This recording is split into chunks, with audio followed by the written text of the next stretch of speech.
Throughout history, there have been many terrifying and famous serial killers, such as Jack the Ripper. While most of these serial killers are said to have been insane, there are actually some serial killers that claim to have been possessed by demons or associated with the devil. Not every serial killer in the following list have claimed to have been possessed by demons or associated with the devil, but due to their horrifying and sinister acts, many people believe that they might have been influenced by some evil force.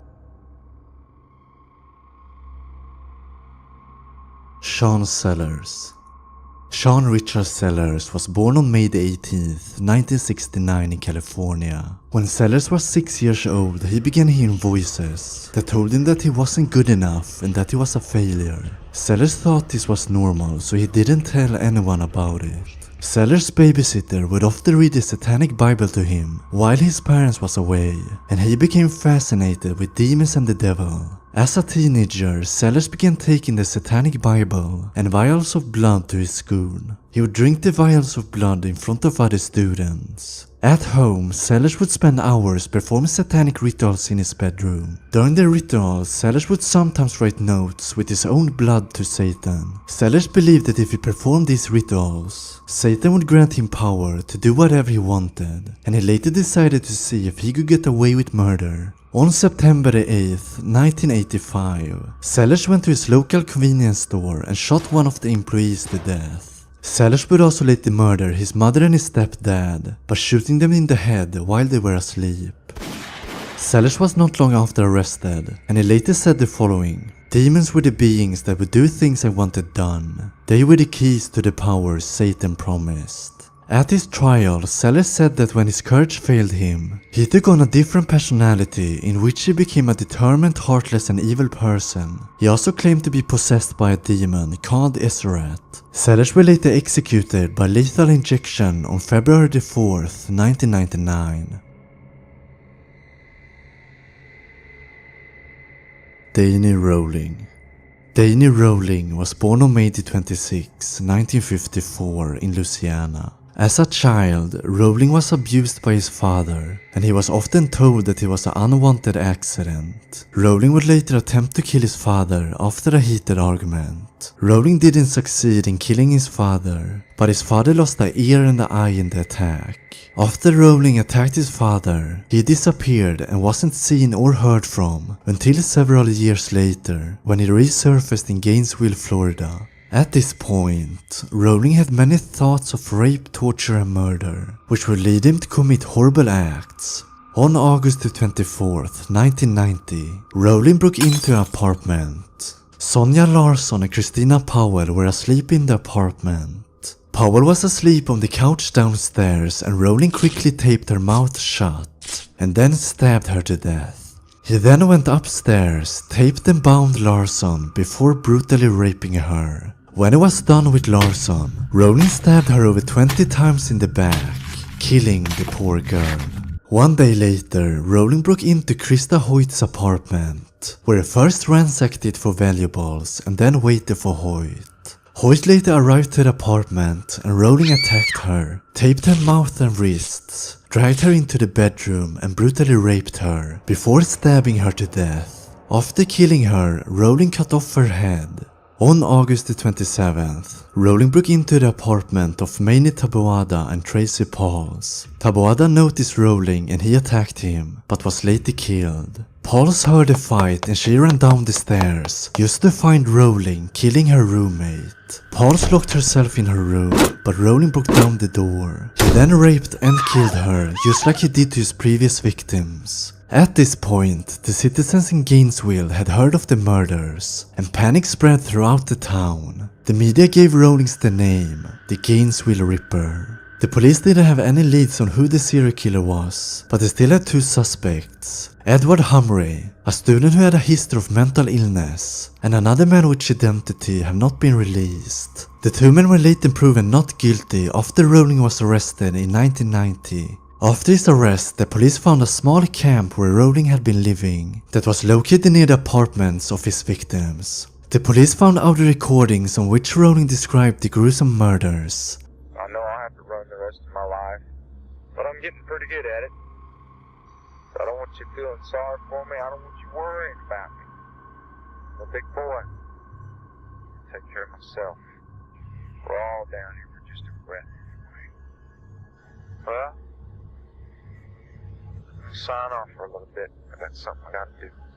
In 1991, Rowling was charged with several counts of murder, and he later said in an interview that he heard a demonic voice that told him to murder people. Many people do not believe that Rowling heard a demonic voice, but there are some that believe that he might have been possessed due to the horrifying acts he committed. Rowling was later executed by lethal injection at Florida State Prison on October 25, 2006. Before Rowling was executed, he was asked if he had any last words, to which he responded to by singing a song. I recall the day I first saw you. I reached out to say I love you, but it was hard to say. I couldn't touch you, and all you wanna be deep or shallow. Okay, excuse me, Mr. Rollins. Down the Mr. path Rollins. you choose Mr. Rollins. to follow. Mr. Rollins. Tell me, baby, what would David Richard Berkowitz. Richard David Falco was born on June 1st, 1953 in Brooklyn, New York, and within a few days of his birth, his mother gave him away. Although her reasons for doing so are unknown, Richard was later adopted by Pearl and Nathan Berkowitz, and they named him David Richard Berkowitz. Growing up, Berkowitz was described by his relatives and neighbors to be a very intelligent but spoiled and mean boy. When Berkowitz was 14 years old, his adoptive mother died of breast cancer, and Berkowitz became very depressed. Berkowitz would later meet his birth mother named Betty, and she told him about his real father and why he was adopted, which was said to be one of the reasons why he would later begin committing violent crimes and eventually murder. Before Berkowitz tried to murder someone, he went to see a therapist, and he told the therapist that he felt that he was possessed by demons, and that they told him that he had to murder people.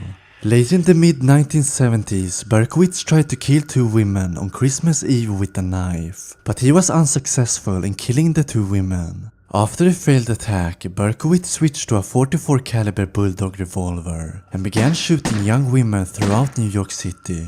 Berkowitz would often leave letters on the crime scenes, where he mocked the police and promised further crimes. The following text is from the first letter that Berkowitz left for the police.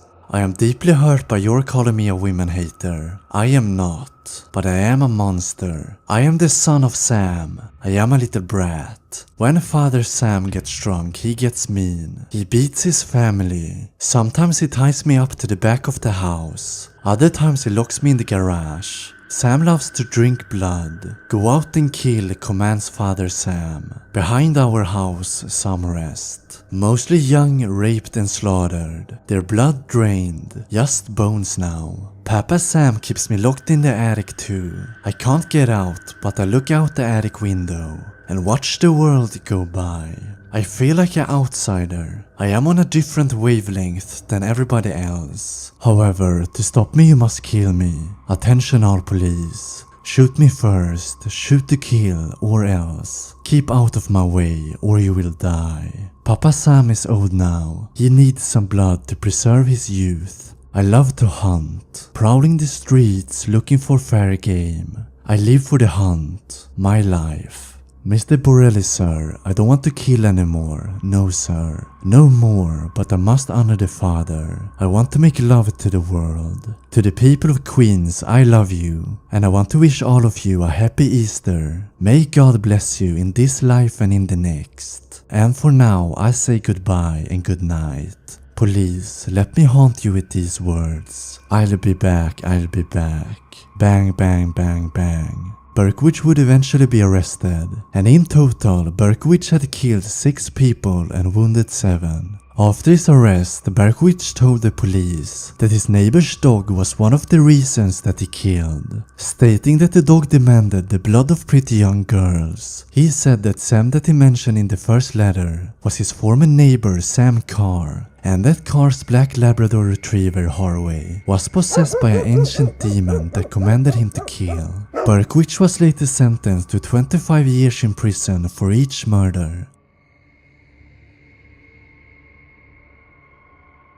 Jeffrey Dahmer.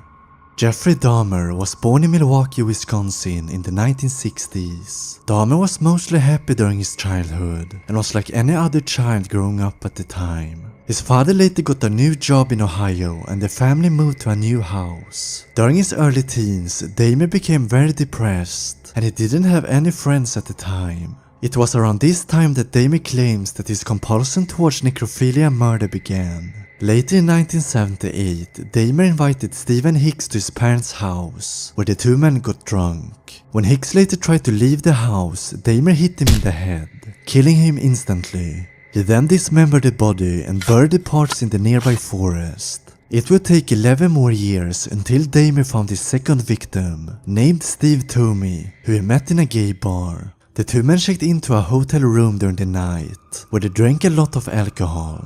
The next morning, Tomey was dead.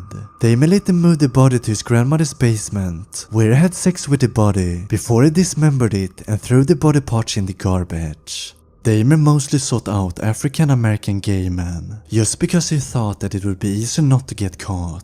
He would first find his victim at a gay bar, then lure them home with the promise of money or sex. He would then give them alcohol with drugs in it to make his victim easier to kill. He would then strangle his victim to death and then engage in sex acts with the body, before dismembering the body and disposing the body parts. Dahmer would often keep the genitals and skulls of his victims, and he would also take photos of the victims, which he often masturbated to. Dahmer would sometimes also eat the flesh of his victims, and at one point, he drilled a hole into one of the victim's skull and injected acid to see if he could extend his control of his victim. Dahmer claimed that his victim survived for several days in a zombie-like state, before finally dying. Dahmer's killing spree would last for more than 13 years before he would be arrested in 1994, after two police officers picked up a young African-American man named Tracy Edwards that was wandering the streets with a handcuff on his wrist. Edward told the police that the man threatened him with a knife and tried to put handcuffs on him.